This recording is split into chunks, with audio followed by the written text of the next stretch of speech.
Hey, how's it going guys? It's Sidi, and today you will learn how to make this kinetic text animation in Blender, only using geometry nodes, of course. We're gonna be using some very unusual techniques. As you can see, this is not a normal text. And in the end, we will also create a compositing. We will go from this very ugly thing. This was my animation, bro. You can go from this to this only if you watch the entire video. This is just Blender. Please like the video because this is my first video after 400 days. If you want the project file, it will be down in the description in my Patreon. And let's start with this. Okay, here I am in a brand new scene and I'm gonna select everything and delete. I'll press 7 to go to the top view, Shift A and add a Bezier curve. I'll press Tab to go to edit mode, A and X to delete everything, and using the draw tool here, I'll just draw the letter S from sidi. I'll fix it up a little. With the Bezier curves you can always like tweak stuff around and make it look good. I think it looks good enough. Now I'm gonna go here to data properties, geometry, and I'll make the extrusion 0.25. Okay, now we have some geometry, but the extrusion is happening vertically and we want it to be horizontally. So I'll press Tab to fix this and press T again to open my tools. And the tilt tool can rotate all the points of the curve. And if I press A, select everything. I'll also press 3 to go to the side view. I can just rotate my text like this to where I don't see anything, yeah. And now it's the correct way. It needs some fixing maybe, now that I see it better. Yeah, I think now it's good enough. Yeah. I'll press here and split the screen in half. And now I'll open up a new geometry node editor. Press N to close this and new. Let me also go here and activate cavity so we can see better later, and also I'll change this to black, or I'll change this to the rainbow thing. I'll press Shift A and add a set position node, and I'm gonna drive the offset using a wave texture. I'll set the direction to Y and the scale to 0.5. As you can see, we're getting the waves, but we don't have enough geometry. This is the geometry. It's definitely not enough. Let me add a subdivide surface node before, and I'll make the levels 3 and set the edge to 1. Now I will add a vector math node after the wave. I will set it to multiply. The first two values are gonna be 0 and the third is gonna be 0.28. And now we're getting these very nice waves. So only thing remaining is to animate the waves, yeah? We're gonna get the face and add the scene time node, connect it to frames. And now the wave is waving, alright? Duplicate the multiply with Shift D and place it down here. And we will keep these two values at 0 and the Z value will be 0.764. And I'll also set the frame now at 99, so the animation goes from frame 1 to 99. And this value makes it loop. As you can see, it's perfectly looping. It doesn't even look like the animation is stopping, and this is the whole point of looping animations. I think we're done with the first setup. Select the text, press 1, and let's move the text 2 meters up. This is a meter in Blender, this is 1 meter, this is 2. I'm gonna get the text, place it here. Let me also delete those. I'm gonna select the move tool again and press Shift A and add another plane for our second geometry node setup. I'm gonna press new to open a new geometry node editor, and I'm gonna disconnect the input because we don't need it. Shift A and add a grid. Connect mesh to geometry, make the size 5 for the X and the Y, and the vertices will be 20. So let me first explain what I'm gonna do. We're gonna instance cylinders on the plane, but only where the text is on top. So let me show you in practice. Shift A and add an instance on points. Place it here. Now we lose everything, so press Shift A and add the join geometry node in the end. And connect the grid back. Let me clear this up so we don't get a mess. You can clearly see what we're doing. And on the instance, I'm gonna put a curved line. Now we have the lines here. Let's turn this into a mesh. Shift A and curve to mesh. And on the profile curve, I'm gonna add a curved circle. This is too big. Let's make the radius 0.08 for now, or 0.07. And now we have cylinders everywhere. How can we use the text to make the selection? If we drag it down here and we set it to relative, let's connect geometry to selection. Okay, it says we have an error. Conversion is not supported because we are going from a geometry to a boolean. And there is a pretty easy way to fix this. If we get the geometry and connect it to a raycast node and connect isHeat to the selection, we're getting nothing. Why is that? Because the ray direction is set to -1. If this is negative, it's not working. If it's negative, it's gonna work if we place the text under. But we want the text to be 2 meters up. So let's set this to 1 or any positive value, it doesn't matter. Okay, and now it's working correctly. We have the selection, but I want to also get the wave information, which is pretty much the height. Here we have another input that's a heat distance. And if we get this and connect it to the scale, let me hide the object for now. As you can see, it's working properly, but it's also scaling on the X and the Y axis. We want it only to scale up. To fix this, I'm gonna move them a little further, and I'm gonna add a combine XYZ node. I'm gonna connect it to the Z axis and set X and Y to 1, so they just remain the same, nothing changes. Okay, and now as you can see, we're only influencing the height, which is what we wanted. Let's now create some smaller cylinders for the background so it's not so boring. Let's copy those 3 nodes and place them down here. Let's connect curve line to instance again, the grid, connect it to points, and connect curve to mesh to join geometry. Now because we don't have a selection, we're getting the cylinders everywhere, which is what we want, but we're getting some intersection here, as you can see, and this will not work well later. This will look very, very bad. So we pretty much want to reverse the raycast selection. If we get it and we plug it to a boolean math not operation, we're getting the reverse effect. And connect boolean to selection, and yeah, perfect, working correctly. Before we close geometry nodes and never open them again, let's create some type of wave for the background also, because now it looks very boring.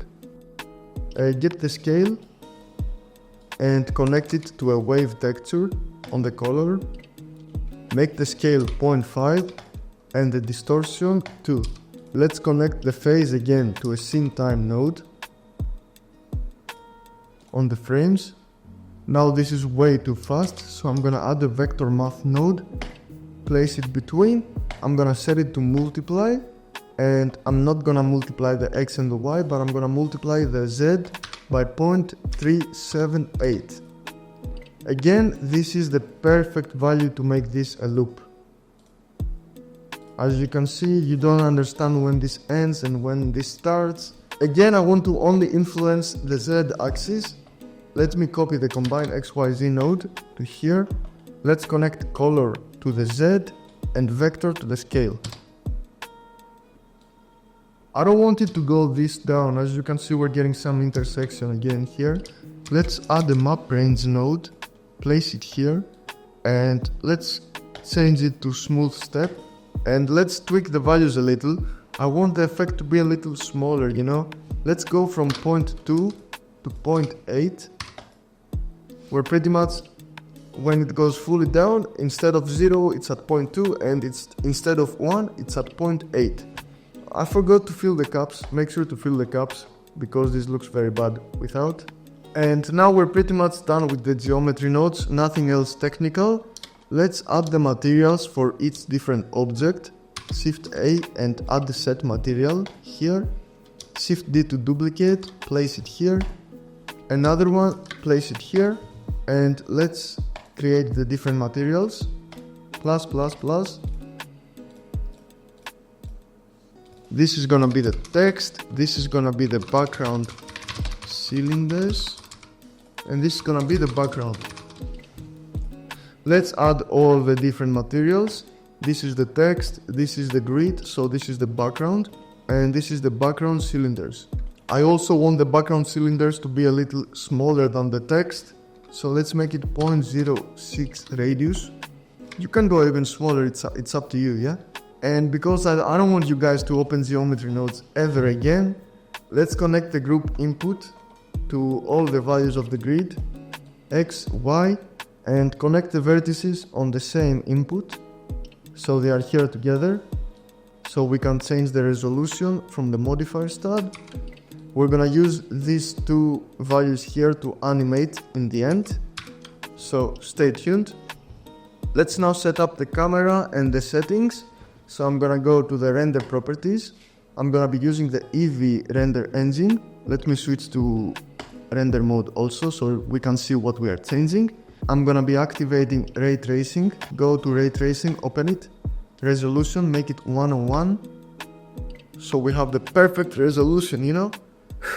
Go to fill, make the background transparent, go to performance, and under compositor make the device GPU and make the precision full.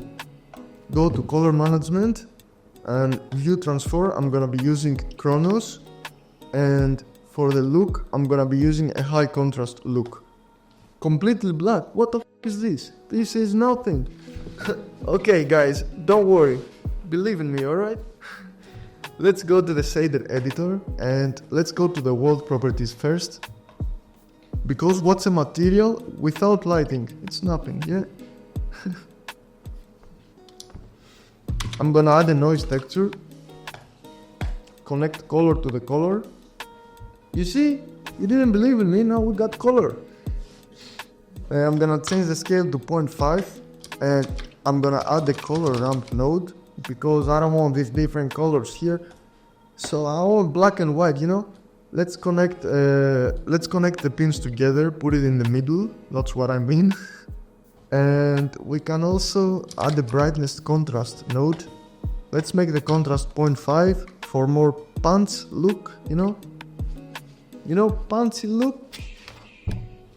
I don't know how to punch, man. I don't know how to punch. Okay, and let's set up the materials now. Change to object. And what is this? This is the background. I want this to be completely black. And the IOR will be 1. So it's not specular, not shining. I want the background to be black, you know? You know, I put all the values I'm gonna be using here, but I never checked it for the video. I have the best memory, you know? Let's copy this, put it here. I'm gonna have all the hex codes in the description if you want to use the same. This looks very good, so I suggest you use the same, you know? And the IOR will also be 1.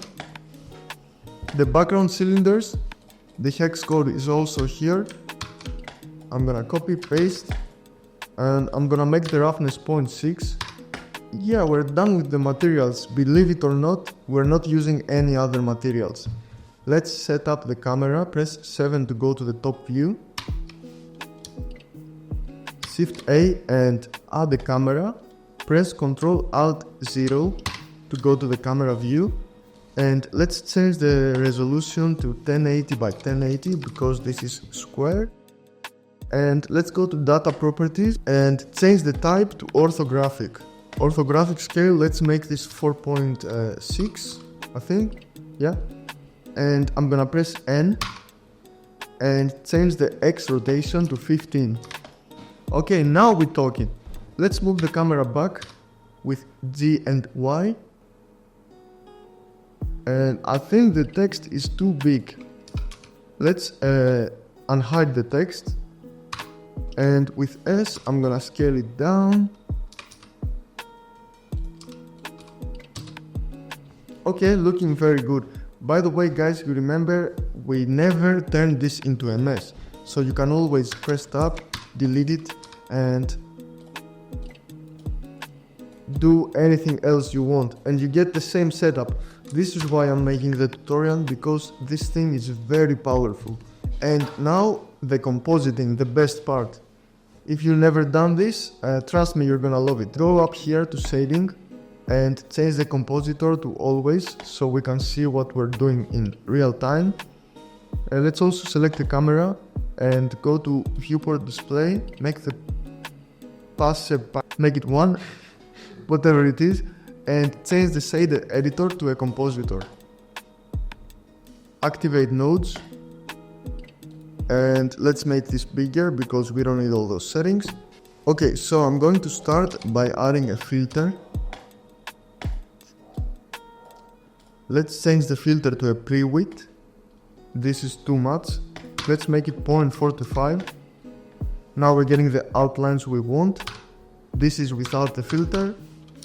And let's now add the gamma node to make it 0.85 because I don't know, this looks good. And now let's add the mix color node. Make this linear light. Connect the image to the second input. You might be thinking, what is this? If we make the factor 0.05, we're getting this nice detail, you know? More detail, better render. Let's copy the linear light with Shift D, place it after, and turn this into a color burn. We're gonna keep the value at 0.05, and I'm gonna connect a lens distortion node on the second image. Also connect the previous thing we had to the image, and I'm gonna make the displacement 1. Okay, now we get even more detail, or we lose detail, but it looks good. Let's duplicate the color burn again and connect the image to a posterize node and connect the posterize to the factor. By the way, I didn't see this anywhere. I was just doing stuff and I came up with this and it looks good, so let's make a tutorial about it. Let's make the value 42 and let's add a texture node. Okay, here we need to reopen this and press new, press this button, go to type and change it to a distorted noise, connect color to image, and now it's too much, but it's also good. So in this case I always add a blur node, and let's up the X and Y to where it looks good.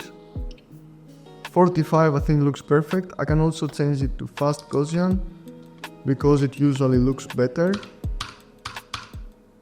Okay, I like what I'm seeing so far. Let's add the hue saturation node.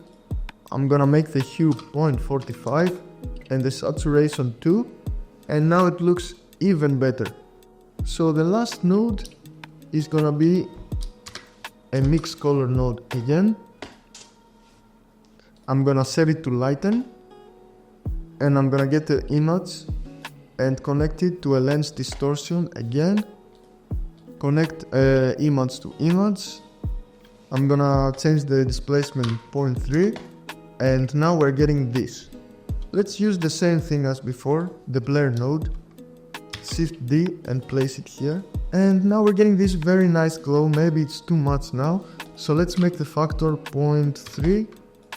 This is without, this is with. We can also blur it a little more and play around with the size. I want to keep some color, you know? So maybe more blur and more size. I think this looks perfect, you know?